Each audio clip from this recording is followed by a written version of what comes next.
This question is from NEET 2022 examination. A light ray falls on a glass surface of refractive index n की value, refractive index की value √3 है, at an angle of 60 degrees. I की value 60 degrees है. The angle between refracted and reflected ray would be. अब इसमें ये एक glass slab है, यहाँ पर एक लाइट रे इंसिडेंट है और इसका नॉर्मल के साथ जो एंगल है वो 60 डिग्रीज है.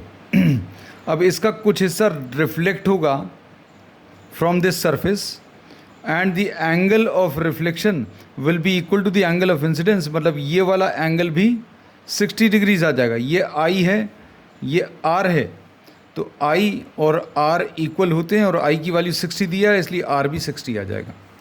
अब इसमें यहाँ पर ये वाला जो एंगल है, light ray enters into glass, suppose this is written as R1, तो हम लोगों को ये रिफ्रैक्टेड रे और रिफ्लेक्टेड रे के बीच में एंगल बताना है.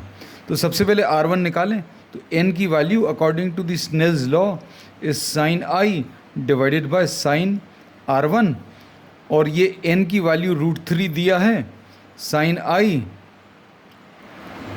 की वैल्यू साइन 60 डिग्रीज है divided by sine of R1.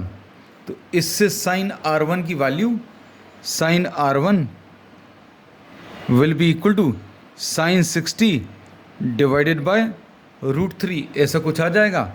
अब इसमें वैल्यूज़ को अगर आप सब्स्टिट्यूट करें तो क्या मिलेगा?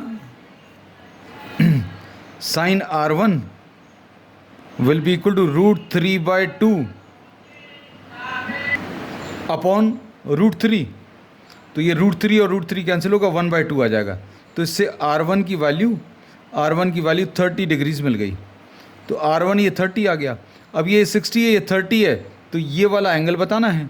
तो ये सपोज x है, तो अब हम लोग इसमें क्या बोलेंगे? R1 + x + 60, ये तीनों एक ही लाइन पर लाई कर रहे हैं, नॉर्मल पर. R1 x और 60 इज इक्वल टू 180. अब इसमें R1 की वैल्यू कितनी? 30 डिग्रीज है, तो x की वैल्यू विल बी 180 - 60 - 30, मतलब ये 90 डिग्रीज आ जाएगा. And this is given in the second option.